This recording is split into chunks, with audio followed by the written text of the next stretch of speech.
তাড়াতাড়ি যাও, তাড়াতাড়ি।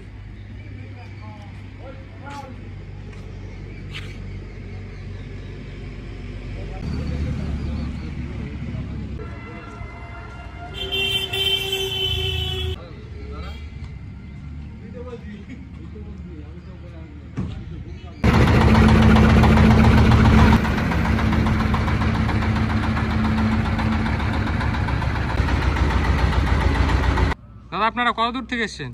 মালদা। মালদা কোথা থেকে? মালদা প্রভার টাউন। বললাম আমাদের গাড়ি কোথায় দেখেছেন? কোথায়? ইউটিউবে। ইউটিউবে। তো আজকে কদিন আগে গাড়ি বায়না করেছিলেন? এই মোটামুটি 15 দিন। 15 দিন। গাড়ি কমপ্লিট পেলেন আজকে? কমপ্লিট। আচ্ছা, কেমন পেলেন গাড়ি? যেমন বলেছিল তেমন পেয়েছি? খুব সুন্দর, খুব সুন্দর। আচ্ছা, গাড়ির মধ্যে আপনার দেখতে পাচ্ছি একটা মশলা ভাঙানো মেশিন আছে, এটা কি অ্যাকচুয়ালি? ওটা তো অ্যাকচুয়ালি মশলা পিষানোর জন্য। মশলা পিষার জন্য নাকি? হ্যাঁ, মশলা পিষাবো সবকিছু। ঠিক আছে, তাহলে চলুন, আবার দেখা হবে। কোনো সমস্যা হলে আমরা আছি। ঠিক আছে, ওকে, থ্যাংক ইউ।